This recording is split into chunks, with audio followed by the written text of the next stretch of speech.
Hello दोस्तों, आपको हमारी YouTube चैनल पर स्वागत है। आज हम सुनाने वाले हैं पुत्र प्रेम मुंशी प्रेमचंद की कहानी। बाबू चैतन्य दास ने अर्थशास्त्र खूब पढ़ा था और केवल पढ़ा ही नहीं था, उसका यथायोग्य व्यवहार भी वे करते थे। वे वकील थे, 2-3 गांवों में उनकी जमींदारी भी थी, बैंक में भी कुछ रुपये थे। ये सब उसी अर्थशास्त्र के ज्ञान का फल था। जब कोई खर्च सामने आता तब उनके मन में स्वभावतः प्रश्न होता था, इससे स्वयं मेरा उपकार होगा या किसी अन्य पुरुष का। यदि दो में से किसी का कुछ भी उपकार न होता तो वे बड़ी निर्दयता से उस खर्च का गला दबा देते थे। व्यर्थ को वे विष के समाने समझते थे। अर्थशास्त्र के सिद्धांत उनके जीवन स्तंभ हो गए थे। बाबू साहब के 2 पुत्र थे।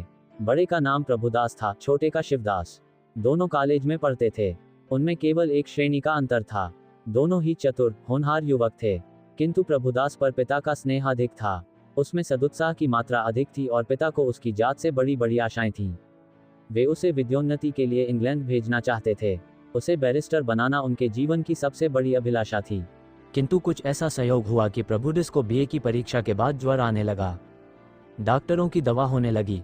1 मास तक नित्य डॉक्टर साहब आते रहे, पर ज्वर में कमी न हुई। दूसरे डॉक्टर का इलाज होने लगा, पर उससे भी कुछ लाभ न हुआ। प्रभुदास दिनों दिन क्षीण होता चला जाता था।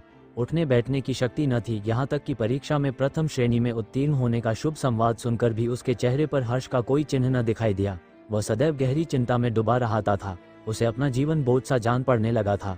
एक रोज चैतन्य दास ने डॉक्टर साहब से पूछा, ये क्या बात है कि 2 महीने हो गए और अभी तक दवा का कोई असर नहीं हुआ?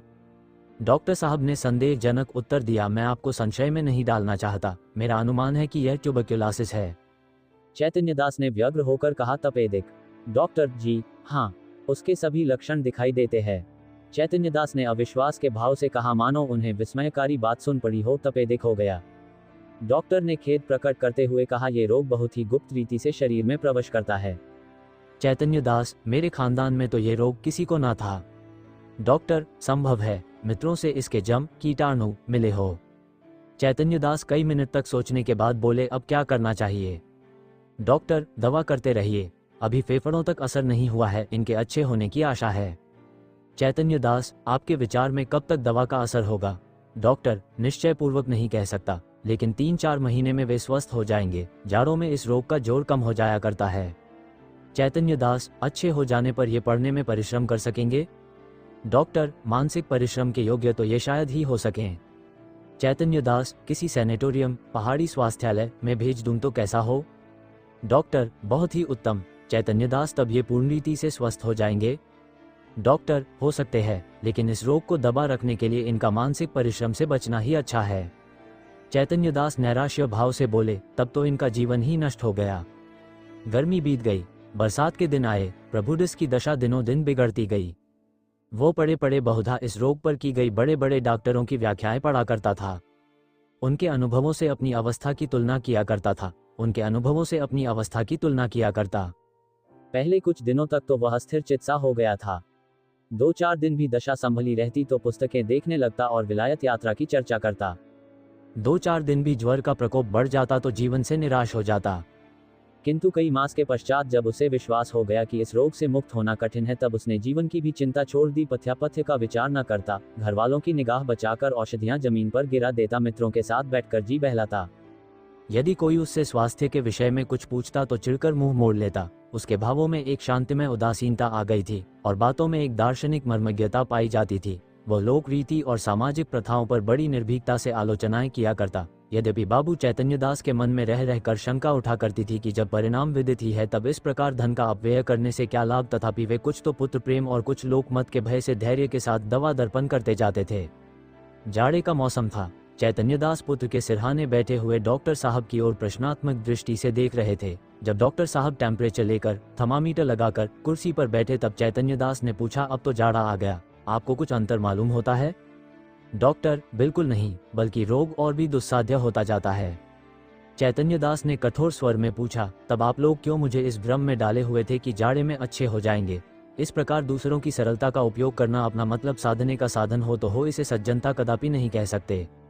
डॉक्टर ने नम्रता से कहा, ऐसी दशाओं में हम केवल अनुमान कर सकते हैं और अनुमान सदैव सत्य नहीं होते। आपको जेरबारी अवश्य हुई, पर मैं आपको विश्वास दिलाता हूं कि मेरी इच्छा आपको भ्रम में डालने की नहीं थी। शिवादास बड़े दिन की छुट्टियों में आया हुआ था। इसी समय वह कमरे में आ गया और डॉक्टर साहब से बोला, आप पिताजी की कठिनाइयों का स्वयं अनुमान कर सकते हैं। अगर उनकी बात नागवार लगी तो उन्हें क्षमा कीजिएगा। चैतन्य दास ने छोटे पुत्र की ओर वात्सल्य की दृष्टि से देखकर कहा, तुम्हें यहाँ आने की जरूरत थी। मैं तुमसे कितनी बार कह चुका हूँ कि यहाँ मत आया करो, लेकिन तुमको सब्र ही नहीं होता। शिवादास ने लज्जित होकर कहा, मैं अभी चला जाता हूँ, आप नाराज न हो। मैं केवल डॉक्टर साहब से यह पूछना चाहता था कि भाई साहब के लिए अब क्या करना चाहिए। डॉक्टर साहब ने कहा, अब केवल एक ही साधन और है, इन्हें इटली के किसी सैनिटारियम में भेज देना चाहिए। चैतन्य दास ने सजग होकर पूछा, कितना खर्च होगा? ज्यादा से ज्यादा 3000। साल भर रहना होगा? निश्चय है कि वहां से अच्छे होकर आवेंगे? जी नहीं, यहाँ तो ये भयंकर रोग है, साधारण बीमारियों में भी कोई बात निश्चय रूप से नहीं कही जा सकती। इतना खर्च करने पर भी वहां से ज्यों के त्यों लौट आए तो ईश्वर की इच्छा। आपको ये तस्कीन हो जाएगी कि इनके लिए मैं जो कुछ कर सकता था कर दिया। आधी रात तक घर में प्रभुडिस को इटली भेजने के प्रस्ताव पर वाद विवाद होता रहा। चैतन्य दास का कथन था कि एक संदिग्ध पल के लिए 3000 का खर्च उठाना बुद्धिमत्ता के प्रतिकूल है। शिवदास उनसे सहमत था, किंतु उसकी माता इस प्रस्ताव का बड़ी दृढ़ता के साथ विरोध कर रही थी। अंत में माता के धिक्कारों का ये फल हुआ कि शिवदास लज्जित होकर उसके पक्ष में हो गया। बाबू साहब अकेले रह गए। तपेश्वरी ने तर्क से काम लिया, पति के सद्भावों को प्रज्वलित करने की चेष्टा की। धन की नश्वरता की लोकोक्तियां कहीं इन शस्त्रों से विजय लाभ न हुआ तो अश्रु वर्षा करने लगी। बाबू साहब जल बिंदुओं का इस प्रहार के सामने न ठहर सके। इन शब्दों में हार स्वीकार की, अच्छा भाई रो मत, जो कुछ कहती हो वही होगा। तपेश्वरी, तो कब? रुपये हाथ में आने दो। तो ये क्यों नहीं कहते कि भेजना ही नहीं चाहते? भेजना चाहता हूँ, किंतु अभी हाथ खाली है। क्या तुम नहीं जानती? बैंक में तो रुपये है, जायदाद तो है, 2-3 हजार का प्रबंध करना ऐसा क्या कठिन है? चैतन्य दास ने पत्नी को ऐसी दृष्टि से देखा मानो उसे खा जाएंगे और एक क्षण के बाद बोले, बिल्कुल बच्चों की सी बातें करती हो। इटली में कोई संजीवनी नहीं रखी हुई है जो तुरंत चमत्कार दिखाएगी। जब वहां भी केवल प्रारब्ध ही की परीक्षा करनी है तो सावधानी से कर लेंगे। पूर्व पुरुषों की संचित जायदाद और रखे हुए रुपये में अनिश्चित हित की आशा पर बलिदान नहीं कर सकता।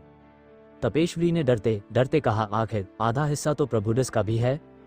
बाबू साहब तिरस्कार करते हुए बोले, आधा नहीं, उसको मैं अपना सर्वस्व दे देता। जब उससे कुछ आशा होती वह खानदान की मर्यादा और ऐश्वर्य बढ़ाता और इस लगाए हुए धन के फलस्वरूप कुछ कर दिखाता। मैं केवल भावुकता के फेर में पड़कर धन का ह्रास नहीं कर सकता। तपेश्वरी अवाक रह गई। जीतकर भी उसकी हार हुई। इस प्रस्ताव के 6 महीने बाद शिवदास बीए पास हो गया। बाबू चैतन्य दास ने अपनी जमींदारी के 2 आने बंधक रखकर कानून पढ़ने के निमित्त उसे इंग्लैंड भेजा। उसे बंबई तक खुद पहुंचाने गए। वहां से लौटे तो उनके करण में सदिच्छाओं से परिमित लाभ होने की आशा थी। उनके लौटने के 1 सप्ताह पीछे अभागा प्रभुडिस अपनी उच्च अभिलाषों को लिए हुए परलोक से धारा। चैतन्य दास मणिकर्णिका घाट पर अपने संबंधियों के साथ बैठे चिता ज्वाला की ओर देख रहे थे। उनके नेत्रों से अश्रुधारा प्रवाहित हो रही थी। पुत्र प्रेम एक क्षण के लिए अर्थ सिद्धांत पर गालिब हो गया था। उस विरक्तावस्था में उनके मन में ये कल्पना उठ रही थी, संभव है इटली जाकर प्रभुडिस स्वस्थ हो जाता। हाय, मैंने 3000 का मुंह देखा और पुत्र रत्न को हाथ से खो दिया। ये कल्पना प्रतिक्षण सजग होती थी और उनको ग्लानि, शोक और पश्चाताप के बाणों से बे रही थी। रह रहकर उनके हृदय में वेदना की शूल सी उठती थी। उनके अंतर की ज्वाला उस चिता ज्वाला से कम दग्धकारिणी न थी। अकस्मात उनके कानों में शहनाइयों की आवाज आई। उन्होंने आंख ऊपर उठाई तो मनुष्यों का एक समूह एक अर्थी के साथ आता हुआ दिखाई दिया। वे सब के सब ढोल बजाते गाते पुष्प आदि की वर्षा करते चले आते थे। घाट पर पहुंचकर उन्होंने अर्थी उतारी और चिता बनाने लगे। उनमें से एक युवक आकर चैतन्य दास के पास खड़ा हो गया। बाबू साहब ने पूछा, किस मोहल्ले में रहते हो? युवक ने जवाब दिया, हमारा घर देहात में है। कल शाम को चले थे। ये हमारे बाप थे। हम लोग यहाँ कमाते हैं, पर दादा की अंतिम इच्छा थी कि हमें मणिकर्णिका घाट पर ले जाना।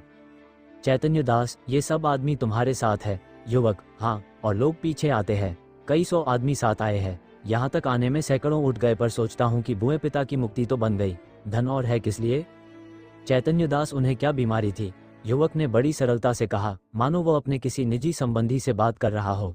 बीमारी का किसी को कुछ पता नहीं चला। हरदम ज्वर चढ़ा रहता था।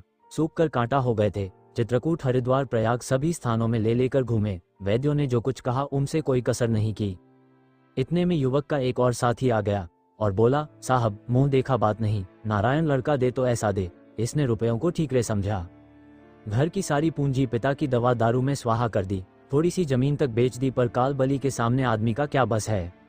युवक ने गदगद स्वर से कहा, भैया, रुपया पैसा हाथ का मैल है, कहाँ आता है कहाँ जाता है, मनुष्य नहीं मिलता, जिंदगानी है तो कमा खाऊंगा।